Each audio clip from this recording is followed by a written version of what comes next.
Bonjour les amis, aujourd'hui je vais vous parler de tennis de table et de deux phénomènes français qui font la fierté du pays, les frères Lebrun, l'aîné Alexis et le cadet Félix. Mais avant, je vais quand même vous dire quelques mots sur le ping-pong. J'ai jamais été un grand passionné de ping-pong, je me rappelle vaguement que la France a eu des champions, je me rappelle quand j'étais gamin, il y avait Jacques Secrétin, un nom difficile à porter, mais le mec il l'a bien porté. Puis il y avait un super joueur aussi qui devait s'appeler Gatien, je sais plus son prénom, Jean-Pierre peut-être, mais je suis pas sûr, hein, mais Gatien, je me rappelle, c'était un excellent.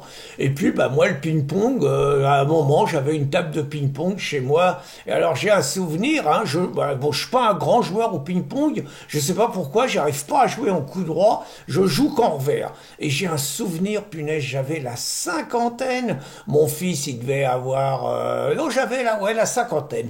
Donc mon fils devait avoir à peu près 25 ans. On fait une partie tous les deux. Je te lui colle un smash en revers prodigieux. Schlac, foudroyé. Mais foudroyé, c'est moi qui ai été foudroyé. Le premier lumbago de ma vie, au sol, plus moyen de bouger. Souvenir mémorable. Et puis bon, je joue maintenant un petit peu avec le petit-fils, Isidore. On s'est fait une petite table, toute petite, hein, dans la véranda. Le filet, c'est des paquets de nouilles. Écoutez, on se débrouille comme on peut, mais on joue. Bon, assez parlé de moi, donc le ping-pong, les frères Lebrun. Alors, ça s'appelle des prodiges, ça s'appelle des petits génies, ça s'appelle des mecs, c'est les meilleurs joueurs français de tous les temps. Des gars comme il y en a, je sais pas s'il faut dire un par siècle, mais enfin pas beaucoup, quoi.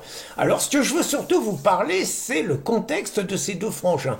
Vous en avez un, c'est l'aîné, Alexis, trapu, hein, le môme aujourd'hui, il a 21 ans, deux roule-bif, hein, et deux binocards en plus, hein. Donc le Alexis, 21 ans, on sent qu'il y a du monde. Le môme, c'est 1m80, 80 kilos, il y a du costaud et tout.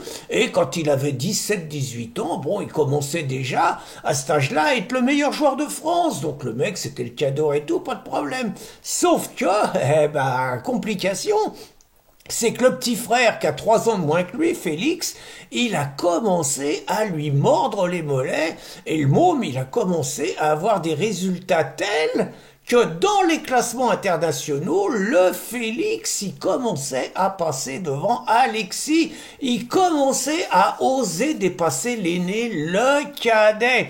Alors pas facile, mais en même temps, on sent que c'est une famille, bonne éducation, éducation sportive. Père champion de ping-pong, un oncle champion de ping-pong, une mère enseignante, prof de gym, je crois. Bon, un petit milieu, puis école de l'humilité, je crois qu'ils sont 4. Et dans la famille, il y a une frangine qui a des gros problèmes de santé, déjà 6 fois opérée à cœur ouvert. Donc ça apprend à dégonfler la tête et à relativiser. Ça apprend à être sain aussi, hein. Ça apprend à comprendre l'essentiel et le subalterne, quoi. Et puis, ce qui est intéressant dans cette famille aussi, c'est que ils sont pas passés par les grandes structures, INSEP, tout ça, ça y est, on regroupe tous les grands champions de toutes les fédérations, on les met dans une grande usine à Vincennes, là c'est l'INSEP. Ils sont pas du tout passés par là, ils sont restés dans des structures familiales avec un entraîneur qui leur est spécialement réservé à eux, et puis ça a l'air de marcher aussi bien. Et entre nous, ils ont une fédération pas trop bête qui leur fout la paix à partir du moment où les résultats sont là.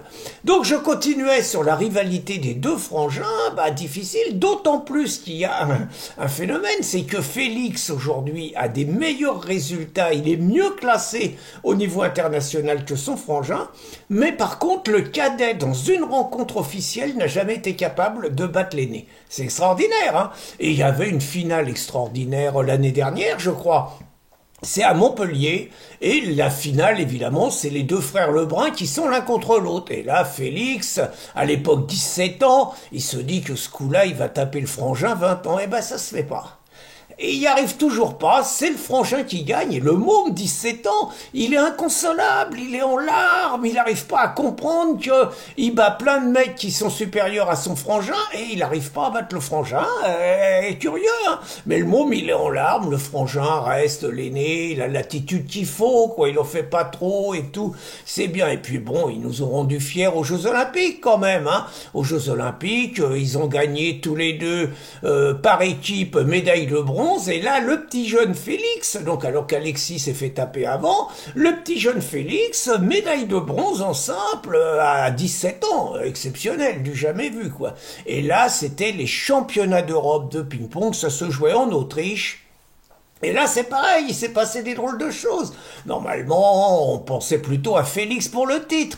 Et le môme Félix, je sais pas ce qui s'est passé, d'après ce que j'ai compris, en quart de finale, il loupe 5, 6, 7 balles de match, et il réussit à se faire taper. Et le môme, mais il est cassé, il est en larmes, il est en pleurs, il comprend pas ce qui y est arrivé, et de rage, il fout sa raquette par terre. Sauf qu'au ping-pong, ils sont un peu cons là-dessus, hein.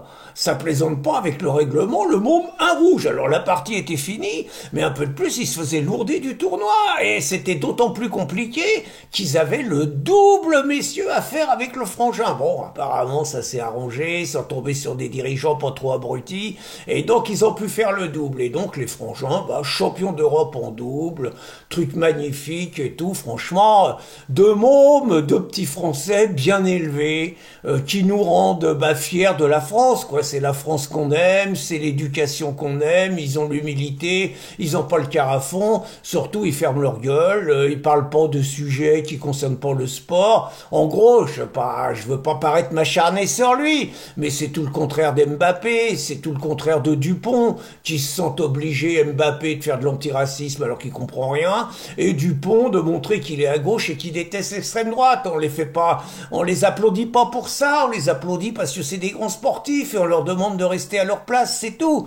En attendant, quand je pense aux parents, parce que on dit souvent que quand les mômes c'est des crétins, des abrutis, des mal élevés, des dégénérés, on dit que c'est la faute des parents qu'on pensait leur transmettre des messages, ce qui est souvent vrai par ailleurs.